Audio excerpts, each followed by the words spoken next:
Setiap hari kita menjalani beragam interaksi sosial, dan di antara itu beberapa momen yang paling menantang muncul dari komentar-komentar yang merendahkan. Namun, bagaimana jika saya katakan bahwa para Stoik kuno telah meninggalkan panduan bagi kita untuk menjaga martabat dan ketenangan ketika menghadapi hal tersebut? Hari ini, kita akan menyelami kebijaksanaan Stoikisme untuk mengatasi masalah yang sudah ada sejak percakapan pertama kali, yaitu bagaimana merespon ketika seseorang merendahkan Anda. Ini bukan hanya tentang menanggapi negatif, tetapi bagaimana mengubah momen-momen ini menjadi kesempatan untuk perkembangan pribadi dan menunjukkan kekuatan Anda dengan cara yang mendalam dan berdampak. Jadi, jika Anda pernah merasa tertekan oleh sebuah komentar dan berharap bisa merespon dengan lebih elegan atau penuh wibawa, tetaplah bersama kami. Kami akan mengungkapkan beberapa strategi abadi yang tidak hanya akan membantu Anda menjaga ketenangan, tetapi juga meningkatkan bagaimana Anda dipandang orang lain, dan yang paling penting, bagaimana Anda melihat diri sendiri. Percayalah, Anda tidak akan ingin melewatkan sedikit pun bagian dari video ini, karena setiap bagian akan membangun yang sebelumnya untuk sepenuhnya melengkapi Anda dengan alat untuk berkembang di tengah kesulitan. Memahami dampak komentar merendahkan. Komentar merendahkan seringkali terasa seperti luka kecil yang menggores harga diri kita, tetapi sebenarnya dampaknya bisa lebih dalam dari yang kita kira. Ketika seseorang berusaha merendahkan kita melalui kata-kata, itu bukan sekadar ujian bagi ketahanan emosional kita, tetapi juga sebuah kesempatan untuk melatih prinsip-prinsip Stoik kita. Dalam ajaran Stoik, kita diajarkan bahwa kejadian eksternal tidak merugikan kita. Yang berbahaya justru persepsi kita terhadapnya. Oleh karena itu, ketika kita dihadapkan pada komentar yang merendahkan, kunci untuk menjaga kedamaian batin adalah bagaimana kita mengelola persepsi kita terhadap situasi tersebut. Mari kita bayangkan sebuah situasi yang sering terjadi dalam kehidupan sehari-hari. Anda sedang berada dalam sebuah rapat tim dan mengemukakan ide baru. Alih-alih mendapatkan tanggapan yang membangun, seorang rekan dengan nada meremehkan mengatakan, "Itu mungkin ide terburuk yang pernah saya dengar." Dalam momen tersebut, Anda mungkin merasa malu atau marah. Namun, dari perspektif Stoik, ini adalah kesempatan yang sempurna untuk mempraktikkan detachment dan objektivitas. Seperti yang diungkapkan oleh Marcus Aurelius, tolak rasa terluka Anda dan rasa sakit itu akan menghilang. Dalam hal ini, komentar tersebut hanya memiliki kekuatan sebesar kita memberikan kekuatan padanya. Alih-alih menganggapnya sebagai cerminan dari nilai diri kita, kita bisa melihatnya sebagai cerminan dari perspektif pembicara. Prinsip ini juga selaras dengan pandangan Carl Jung yang menyatakan bahwa apapun yang mengganggu kita tentang orang lain dapat membawa kita lebih dekat pada pemahaman diri kita sendiri. Jika sebuah komentar menyakitkan, itu mungkin mengungkapkan ketidakamanan atau rasa kurang percaya diri yang kita miliki. Menyadari hal ini bisa menjadi titik awal untuk pertumbuhan pribadi, bukan kemunduran. Lebih jauh lagi, menghadapi komentar merendahkan adalah latihan yang baik untuk mengasah penilaian rasional, sebuah aspek kunci dalam ajaran Stoik. Misalnya, bayangkan Anda menerima penilaian kinerja dan manajer Anda mengkritik proyek terbaru Anda dengan sangat tajam, mungkin lebih tajam daripada yang Anda harapkan.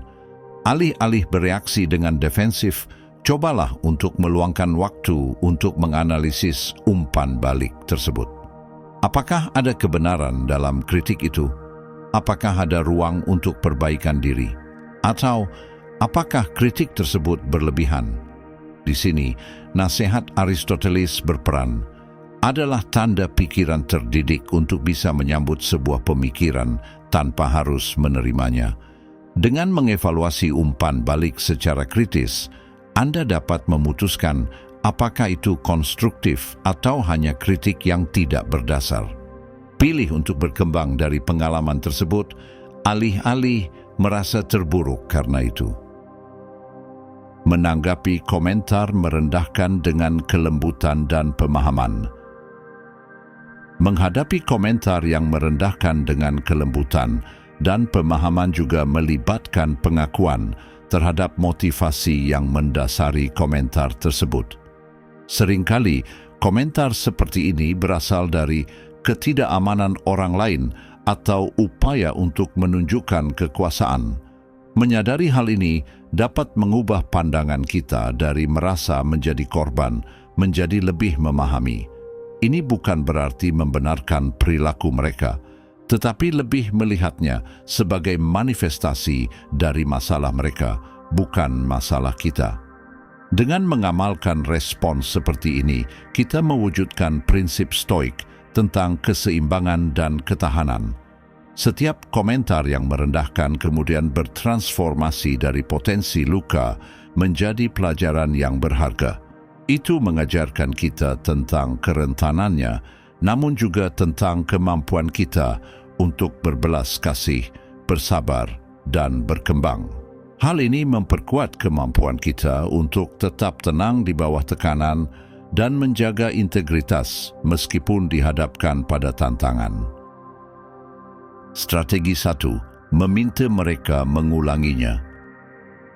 Saat menghadapi komentar yang merendahkan, kita seringkali merasa terdorong untuk membalas atau meresapi rasa sakit tersebut.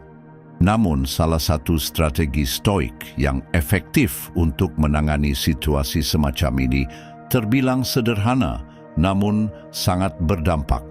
Cobalah untuk dengan tenang meminta orang tersebut mengulang komentarnya. Pada awalnya, strategi ini mungkin terasa aneh. Mengapa harus mendengarkan sesuatu yang menyakitkan untuk kedua kalinya? Namun, kekuatan strategi ini terletak pada kemampuannya untuk mengubah dinamika percakapan. Misalnya, jika Anda berada dalam suatu pertemuan sosial dan seseorang memberi komentar sinis tentang perubahan pekerjaan Anda baru-baru ini, seperti, "Wow, kamu pindah kerja lagi." Pasti sulit untuk bertahan di situ, ya? Komentar seperti ini dapat membuat Anda merasa dinilai atau tidak stabil. Daripada merespons dengan defensif, meminta mereka mengulanginya, memaksa mereka untuk merefleksikan kata-kata mereka. Seringkali, ini membawa kesadaran pada pihak tersebut tentang betapa beratnya kata-kata yang mereka ucapkan, yang mungkin tidak mereka pertimbangkan sepenuhnya saat berbicara secara impulsif. Strategi ini juga selaras dengan ajaran stoik yang menekankan kontrol terhadap hal yang kita bisa atur, reaksi kita, bukan tindakan orang lain. Strategi 2, mempertanyakan niat. Strategi kedua untuk menghadapi komentar merendahkan adalah dengan mempertanyakan niat di balik kata-kata yang diucapkan. Pendekatan ini yang sangat berakar pada prinsip stoik tidak hanya membantu memperjelas motivasi pembicara, tetapi juga mengembalikan kendali atas situasi tersebut. Hal ini mengubah momen yang dapat memicu reaksi emosional menjadi kesempatan untuk refleksi dan pemahaman. Seperti yang diajarkan oleh filsuf stoik Epictetus. Pertama, pahami arti dari apa yang kamu katakan, lalu bicarakan. Dengan menerapkan kebijaksanaan ini, Anda mendorong diri sendiri dan lawan bicara untuk lebih merenungkan makna sejati dari percakapan itu. Sebagai contoh, bayangkan seorang rekan mengatakan dalam sebuah rapat, "Ya, sepertinya kontribusimu tidak banyak berubah." Komentar ini mungkin terdengar meremehkan atau bahkan menghina.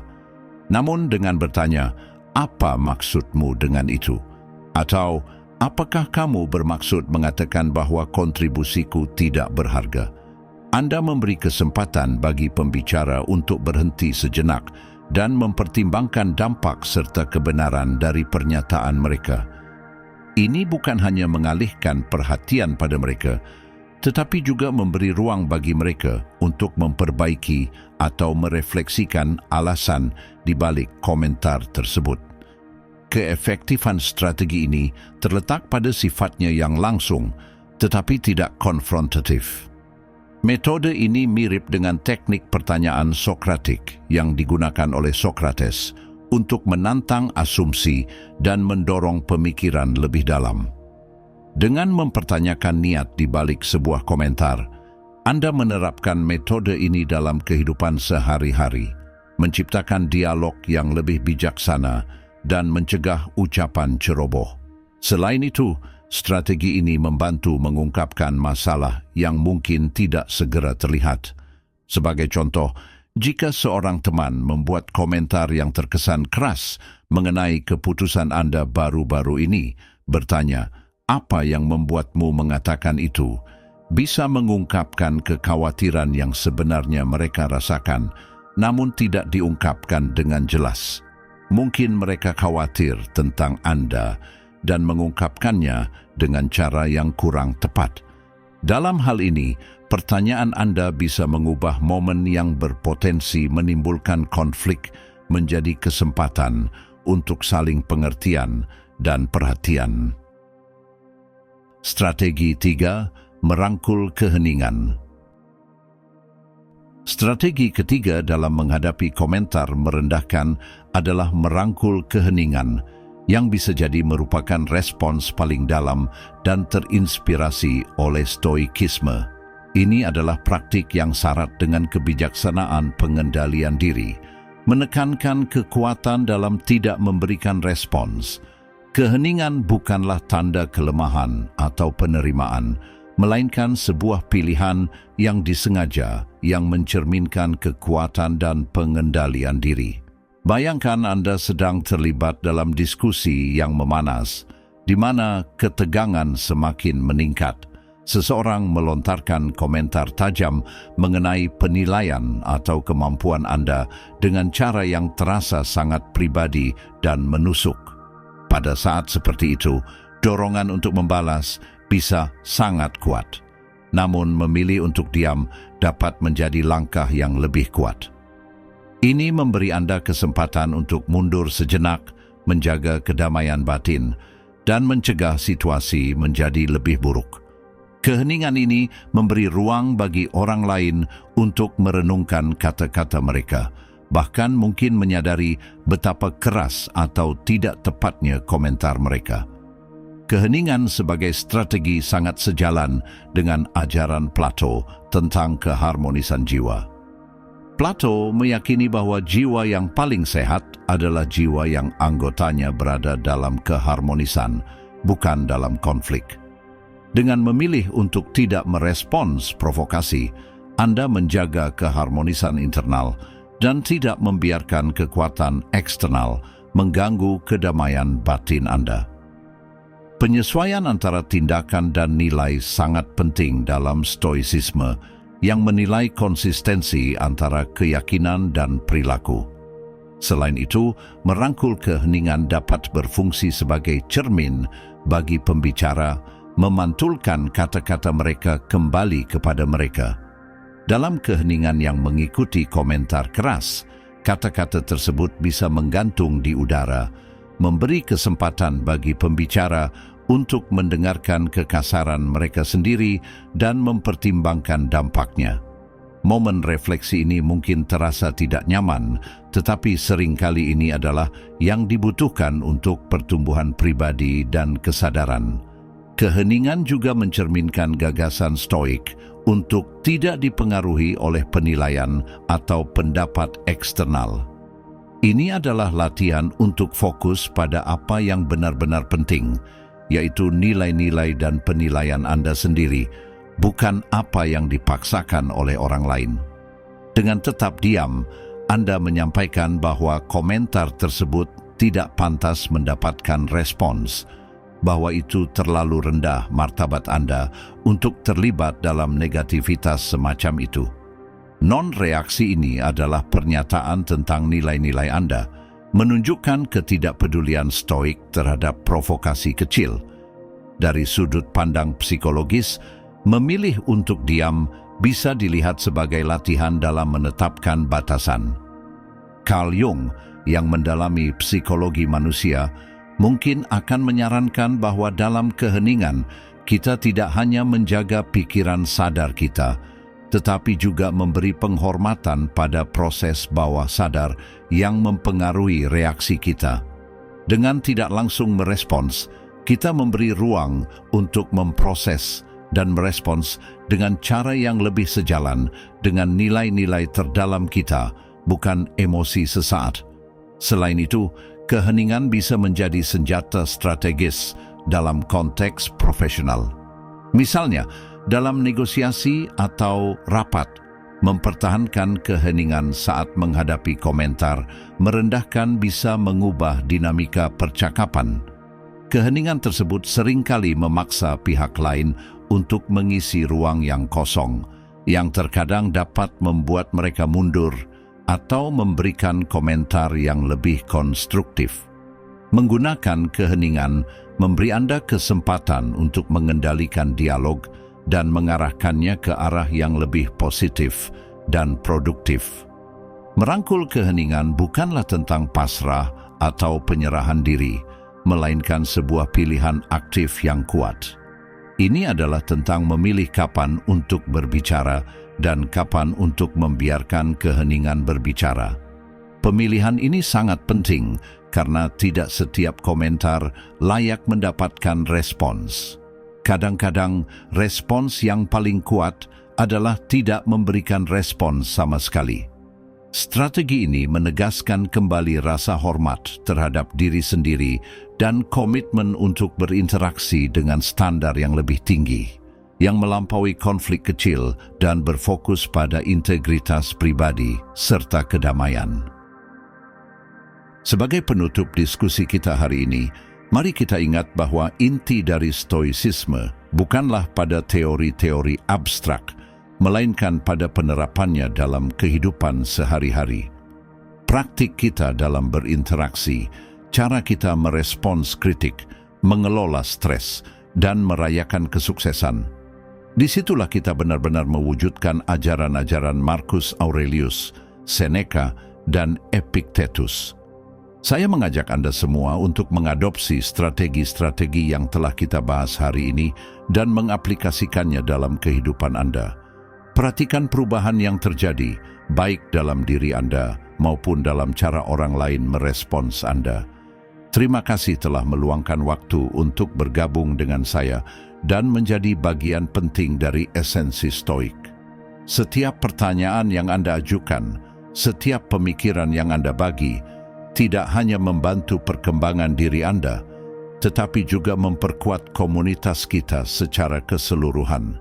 Ingat, jalan stoicisme adalah perjalanan yang terus berlangsung, penuh dengan pembelajaran dan pertumbuhan pribadi. Selalu ada lebih banyak yang bisa dipahami, kedamaian yang lebih dalam yang bisa dicapai. Jadi teruslah menjelajah, merenung, dan berinteraksi bersama kami di sini. Partisipasi Anda adalah yang menghidupkan diskusi filosofis ini, mengubahnya menjadi dialog yang nyata, penuh energi, dan berpotensi mengubah hidup. Mari kita teruskan percakapan ini, dan bersama-sama kita perkuat tekad untuk hidup bijaksana dan selaras dengan nilai-nilai stoik.